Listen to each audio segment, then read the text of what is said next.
مسند احمد کی حدیث نمبر 7257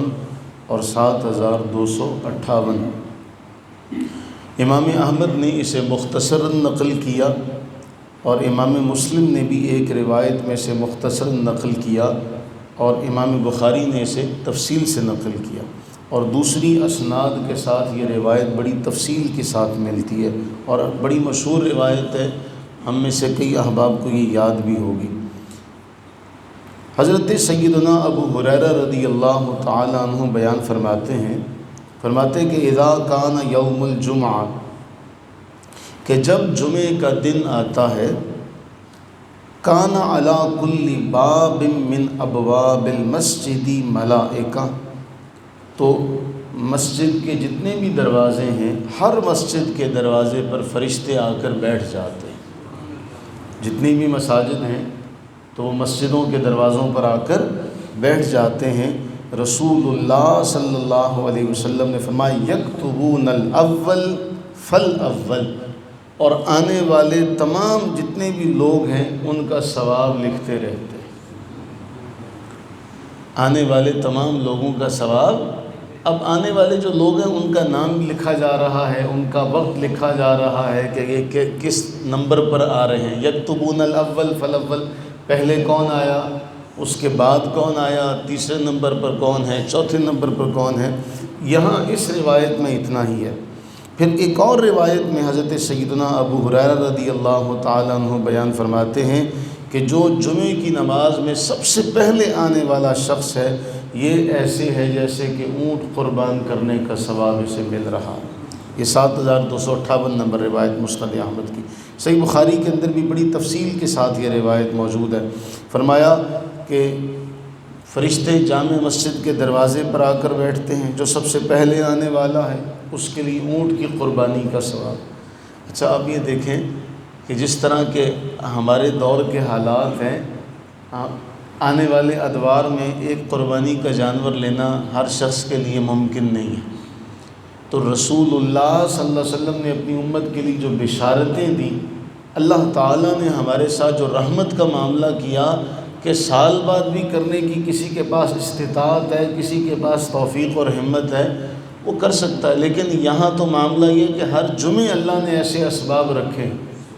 کہ ہر جمعے جو شخص ہے جو پہلے آ رہا ہے وہ اونٹ کی قربانی کا ثواب جو ہے اسے مل رہا ہے۔ فرمایا اس کے بعد گائے کی قربانی کا، پھر مینڈے کی قربانی کا، پھر مرغی کا ذبح کرنے کا، صدقہ کرنے کا ثواب، اس کے بعد پھر انڈا صدقہ کرنے کا ثواب۔ اس کے بعد نبی صلی اللہ علیہ وسلم نے ارشاد فرمایا فَإِذَا خَرَجَ الْإِمَامُ، کہ جب امام نکل آتا ہے خطبہ دینے کے لیے، رسول اللہ علیہ السلام نے فرمایا طویت، پھر وہ جو جس پر لکھ رہے ہوتے ہیں نا، طویت الصحف، پھر وہ جو رجسٹر ان کے پاس ہوتا ہے یا وہ جو صفحات ان کے پاس، جو صحیفے ان کے پاس ہوتے ہیں، پھر ان کو لپیٹ دیا جاتا ہے، یعنی پھر وہ خطبہ سننے کے لیے بیٹھ جاتے ہیں۔ اس سے پہلے جو معاملہ ہے پھر وہ لکھا جاتا ہے کہ یہ پہلے نمبر پر آ رہا ہے، اس کو اونٹ صدقہ کرنے کا ثواب، اس کو اونٹ کی قربانی کا ثواب، اس کو گائے کی قربانی کا ثواب، اس کو بکرے کی قربانی کا ثواب، اس کو مرغی صدقہ کرنے کا ثواب، اس کو انڈا صدقہ کرنے کا ثواب۔ پھر فرمایا صحیفے اور کھاتے لپیٹ دیے جاتے ہیں، پھر سب بند کر دیا جاتا ہے، جو رجسٹر ہیں ان کو لپیٹ دیا جاتا ہے۔ اب یہاں سب سے اہم معاملہ ہم نے کئی بار ذکر کیا، آپ یہ اندازہ لگائیے کہ خطبے کی کس قدر اہمیت ہے کہ خطبے سے پہلے وہ کھڑے ہوتے ہیں کہ جو خطبے سے پہلے آ رہا ہے اس کا ثواب لکھا جائے گا۔ ہمارے یہاں بدقسمتی یہ ہے کہ ہم نے وہ جو دین سیکھنے کا ہمارے پاس ایک سنہری موقع تھا، اس موقع کو ہم نے صحیح طور پر اپنے لیے فائدہ مند نہیں بننے دیا،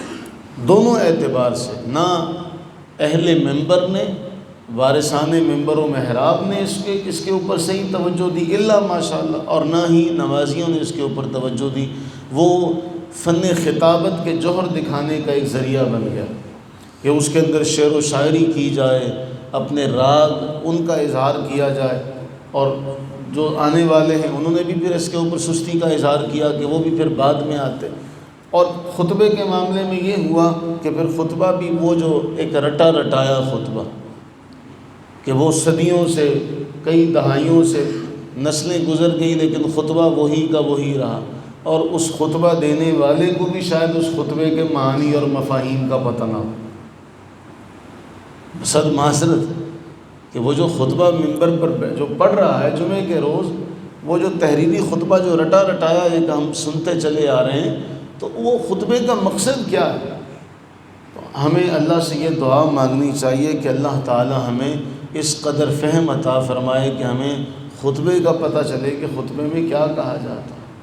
اور خطبہ دینے والے کو بھی پتہ ہو کہ میں خطبہ دے رہا ہوں، بس وہ 12 مہینے ایک ہی خطبہ جو ہے وہ رٹا ہوا کتاب سے پکڑ کے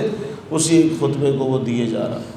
تو اس سے ایک سب سے اہم اس حدیث سے معاملہ یہ ملا، سبق یہ ملا کہ خطبے سے پہلے مسجد میں پہنچنا چاہیے۔ کیوں؟ کہ خطبے کے اندر جو واعظ و نصیحت ہوگی اس کو سننا اہم ہے۔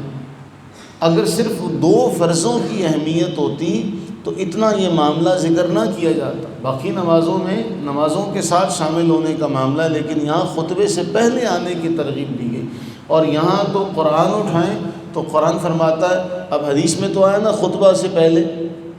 کہ جب امام نکل آتا ہے تو پھر صفحات لپیٹ دیے جاتے ہیں۔ قرآن کیا کہتا ہے؟ اذا نودی للصلاۃ، جب تمہیں پکارا جا رہا ہے تو اس پکار کو جیسے ہی تمہارے کانوں میں پکار پڑے، فسعوا الی ذکر اللہ وذروا البیع، خرید و فروخت چھوڑ دو، اللہ کے ذکر کی طرف صحیح کرو۔ تو اب معاملہ یہ ہے کہ وہ اذان بھی ہو جاتی ہے، ندا بھی ہو جاتی ہے، خطبہ بھی ہو جاتا ہے، اور اس کے بعد پھر صاحب بہادر مسجد میں تشریف لاتے۔ تو اس کا معنی یہ ہوا کہ جو فلسفہ ہے اسلام کا، فاستبقوا الخیرات، جو دعوت ہے دین کی کہ سارعوا الی مغفرہ، اللہ کی مغفرت کی طرف دوڑو، نیکیوں میں بازی لے جاؤ، تو وہ تو فلسفہ پھر نظر نہیں آیا، وہ تو ختم ہو گیا۔ اللہ سے دعا فرمائیں کہ اللہ تعالیٰ کل قیامت کے دن جب ہمارے اعمال نامے کھلیں تو پھر ہم سب کے پاس اونٹ کا ثواب ہو، ہم سب کے پاس اونٹ صدقہ کرنے کا ثواب ہو، پھر مزہ آئے گا کہ وہ جو عربی زبان کا ایک شعر ہے، اذ انکشفت الغبار فسوف تری اذ انکشفت الغبار، یہ غبار چھٹ لینے دے، ان قریب تو دیکھے گا، اتحت رجلک ام حمار، یا بھئی تو گھوڑے پر سوار ہے، اتحت فرس، تو گھوڑے پر سوار ہے یا گدھے پر سوار ہے، تو یہ غبار چھٹنے دو، پتہ چلے گا انڈا صدقہ کرنے کا ثواب کس کے پاس ہے، تو کئیوں کے پاس تو یہ بھی نہیں ہوگا۔ قرآن اسی لیے فرماتا ہے کہ پھر کیا ہوگا، اپنے اپنے نور کی روشنی میں جب وہ پل صراط پار کریں گے تو پھر کئی ایسے ہوں گے کہیں گے انظرونا نقتبس من نورکم، وہ ٹھہرو، تھوڑی دیر ٹھہرو، ہم بھی تمہارے نور سے فائدہ اٹھا لیں۔ تو انہیں کیا کہا جائے گا، ارجعوا وراءکم، جاؤ پیچھے جاؤ، پیچھے جہاں ہم بیٹھے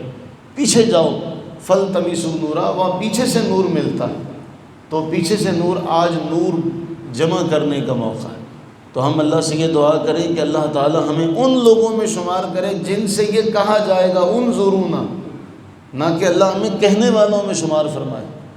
کہ ہم بھی کہنے والے ہوں کہ ٹھہرو۔ اللہ تعالی ہمیں ان لوگوں میں شمار کرے کہ لوگ ہم سے کہیں کہ ٹھہرو، ہم تمہارے نور کی روشنی میں پل صراط کو پار کریں۔ اللہ تعالی ہم سب پر اپنی بے بہا رحمت برکت نازل فرمائے، آمین ثم آمین۔